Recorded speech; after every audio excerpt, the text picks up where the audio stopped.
శారదా, ఎట్టి పరిస్థితుల్లోనూ వాడు తారని పెళ్లి చేసుకోవడానికి వీల్లేదు. భూమి లాంటి అమ్మాయి జీవితంలో ఒక్కసారే దొరుకుతుంది. దాన్ని కోల్పోవడం అంటే వాడి అదృష్టాన్ని వాడి చేతులతో వాడే పోగొట్టుకున్నట్టే శారదా. నిజమేనండి. ఎందుకంటే ఈ పెళ్లి జరిగితే తారకి భర్త దొరకచ్చు, కానీ గగన్కి భూమి దొరకదు. శారదా, కొన్ని బంధాల్ని దేవుడు రాస్తాడు. భూమి గగన్ల బంధం అలాంటిది. ప్రేమించి పెళ్లి చేసుకున్న భార్యని అపార్థంతో ఆ భర్త దూరం పెట్టినా పైకి నవ్వుతూ ఉంటాడేమో గాని మనసులో మాత్రం ప్రతి క్షణం చచ్చిపోతూ ఉంటాడు.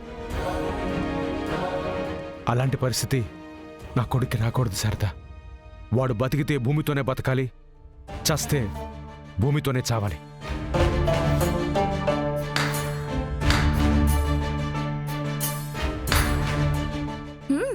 వావ్, నేను చెప్పిందెంత త్వరగా మర్చిపోయారు. నేను గగన్ దగ్గర నిజం చెప్పేస్తే ఈవిడి గారికి దూరంగా ఉంటా అన్నారు కదా, మరి ఇదేంటి? మీరా మీరా ఏంటిది? డ్రామాలాడుతున్నావా? డ్రామా కాదు మీరా, నిజంగానే నీకు థ్యాంక్స్ చెప్పాలనిపించింది. అబ్బో, నువ్వు నాకు థ్యాంక్స్ చెప్పే రోజు కూడా వస్తుందా? నువ్వు ఈ రోజు వచ్చి గగన్ కి నిజం చెప్పావు కదా, పూరి పెళ్లి ఆగిపోవడానికి కారణం భూమి కాదు అని. ఆ విషయం కోసం మేమెంత చెప్పినా వాడు వినలేదు, కానీ నువ్వు చెప్పావు.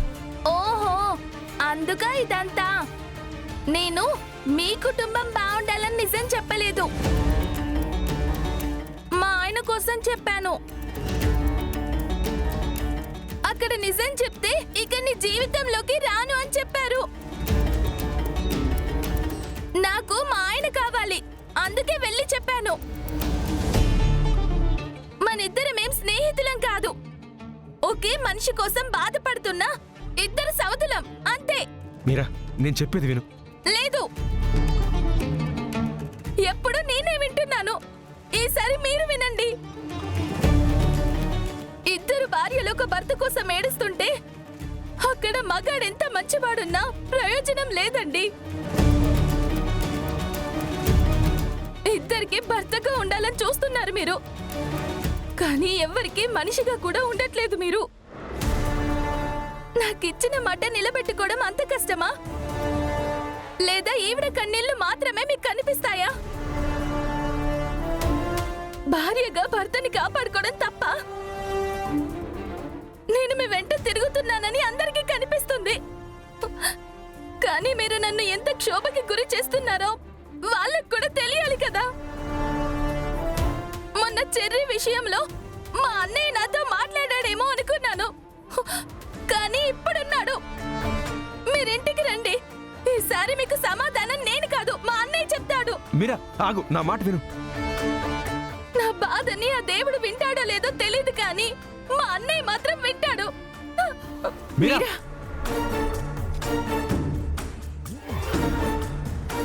ఏమండి, ఆ ఇంట్లో ఎవరో తప్పు వాళ్ళు కాదు శారదా, ప్రేమించుకున్న వాళ్ళు తప్ప. తన మీద కోప్పడకండి. తను మాట్లాడింది కోపంతో కాదు, భయంతో. తన భర్తని ఇంకొకరు తీసుకుపోతారేమోనన్న భయంతో. మీకు అర్థమైంది కదా?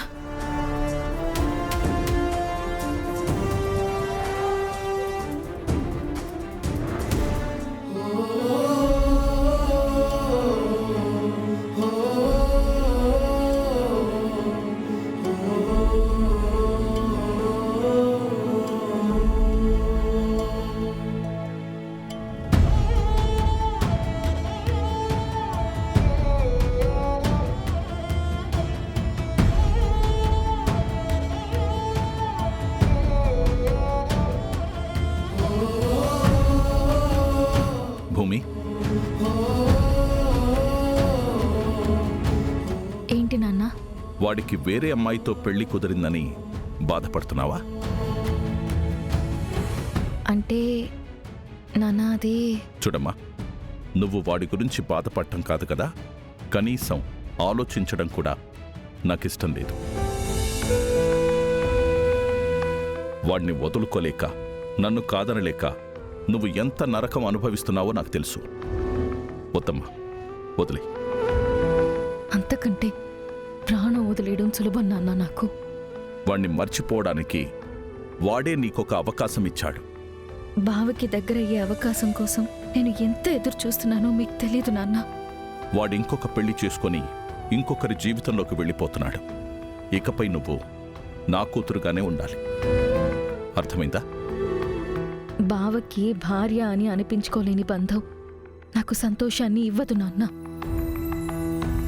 అర్థమైందా?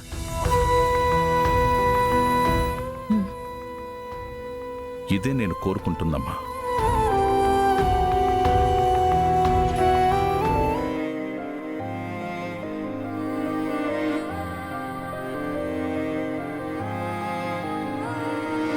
కనులు కనులు కలిసున్నాయి, మనసు మనసు వేరయ్యాయి, అడుగు అడుగు అడ్డయ్యాయి, దారులు రెండై విడిపోయాయి.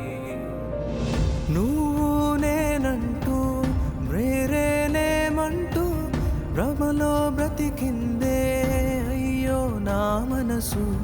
నువ్వే లేవంటూ నిజమే తెలిసాక ప్రాణం పోయిందే నన్నే వదిలేసి.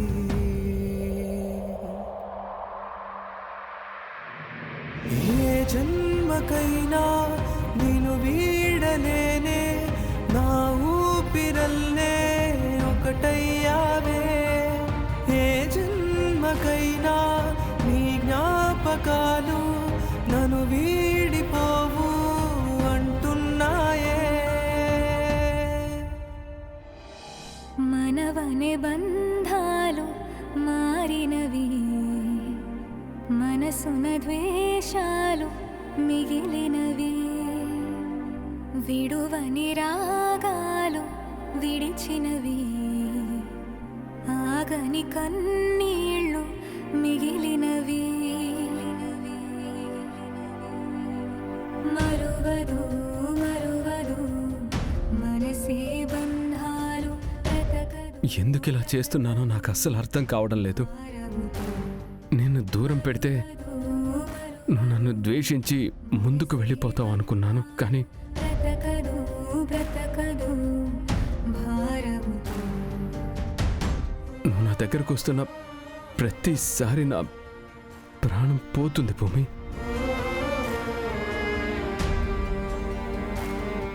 నిన్ను వదిలి ఉండలేను. నాతోనే ఉండిపో అనాలనుంది, కానీ నీతో ధైర్యంగా అనలేను.